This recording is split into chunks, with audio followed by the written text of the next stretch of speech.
3000 ரூபாய் பொங்கலுக்கு வந்துதா? வந்துச்சா? அதான். ஆமா, 3000 ரூபாய் பொங்கலுக்கு கொடுத்தாங்க.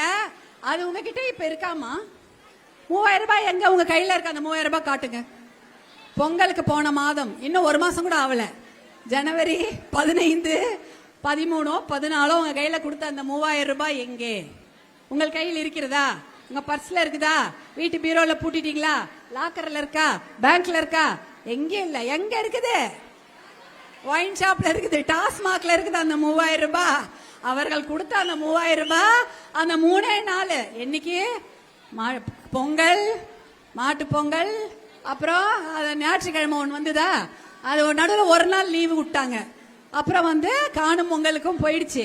அந்த 3 நாளில் நம்மளுடைய தருமபுரி மாவட்டத்து மக்கள் குடிச்ச பணம் 11.90, அதாவது கிட்டத்தட்ட 12 கோடி ரூபாய்க்கு தருமபுரி மாவட்டத்தில் மட்டும் 3 நாள்ல குடிச்சிருக்கிறாங்க. அப்ப உங்களுக்கு கொடுக்கப்பட்ட அந்த 3000 ரூபாய் மறுபடியும் ஒயின் ஷாப்புக்கு தான் போச்சு. என்ன நினைக்கிறாங்க அவங்க? ஒயின் ஷாப்பை திறந்து வச்சுட்டா போதும், இந்த மக்களுக்கு எதுவுமே கொடுக்க வேணாம். ஏன் கொடுக்கணும்? இப்ப ஒரு கடையில இருக்கும், லட்டுலாம் பண்ணி வச்சிருக்காங்க. லட்டு எவ்வளவு நல்லா இருக்கும். குழந்தைங்களுக்கு லட்டு வாங்கி கொடுத்தா பிடிக்கும்ல, நமக்கு கூட பிடிக்கும். அதுல நெய் போட்டு முந்திரி பருப்பு போட்டு லட்டு வச்சிருப்பாங்க.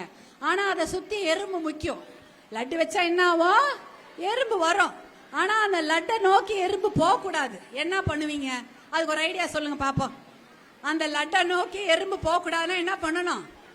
அதை சுத்தி பேப்பர் போட்டு வைக்கிறது, அதெல்லாம் வேற விஷயம். ஆனா கடைக்காரங்கெல்லாம் என்ன பண்ணுவாங்களாம்? அந்த லட்டு கிட்ட எறும்பு போகாம இருக்கணும்னா அதை சுத்தி சர்க்கரையை போட்டா என்ன பண்ணும்? எறும்பு லட்டை சாப்பிடாது, எறும்பு அந்த சர்க்கரையை சாப்பிட்டு திருப்தியா போயிடும். அதுக்கு வேண்டியது லட்டுலாம் இல்ல, சர்க்கரை இருந்தா போதும். சர்க்கரை சாப்பிட்டு போயிடும், லட்டை தொடாது. அதுதான் இவங்க பண்றாங்க. நீங்கள் கேட்பது என்ன? நல்ல படிப்பு. அந்த லட்டை தான் நீங்க கேக்குறீங்க. நீங்கள் கேட்பது என்ன? நல்ல வேலை. ஒரு நல்ல வேலை கொடுங்கன்னு கேக்குறீங்க, அதை கொடுக்கறது இல்ல. அதுதான் வேணும். நல்ல சுகாதாரமான மருத்துவமனை போனா இலவச மருத்துவம் வேணும். இலவசமாக விவசாயம் செய்வதற்கு இடுபொருள்கள் வேணும். இதெல்லாம் கேக்குறீங்க. பசங்களுக்கு வேலை கேக்குறீங்க. ஒயின் ஷாப்பை மூட சொல்றீங்க. ஆனா அவங்க அதெல்லாம் பண்ணல. நீங்க கேட்கும் லட்டெல்லாம் அவங்க தரமாட்டாங்க. உங்களை ஏமாத்துறதுக்கு கொஞ்சோண்டு சர்க்கரையை தூவி வச்சுட்டாங்க. எது? 1000 ரூபாய், 3000 ரூபாய் பெண்களுக்கு. ஆண்களுக்கு என்ன சர்க்கரை? டாஸ்மாக், ஒயின் ஷாப்பு, போதை, மது, கஞ்சா. அதான் நம்ம கொடுத்துட்டாங்க. ஆண்களுக்கு அந்த சர்க்கரையை கொடுத்து ஏமாத்திட்டாங்க. பெண்களுக்கு 1000 ரூபாய், 3000 ரூபாய் கொடுத்து அந்த சர்க்கரையை கொடுத்து ஏமாத்திட்டாங்க. நீங்க லட்டே கேட்க முடியாது. ஏன்னா எனக்கு வேலை வேணும் நீங்க கேட்கணுமா? வேலை எல்லாம் கேட்க முடியும். கேட்காதீங்க. சர்க்கரை கொடுத்தாச்சுல்ல, சாப்பிட்டு போயிட்டே இருங்க. அதான் அவங்க பண்ற வேலை. இதே வச்சுதான் இது காலங்காலமாக பெண்களை ஏமாற்றுவது. வாக்குறுதி, இஷ்டத்துக்கு வாக்குறுதி.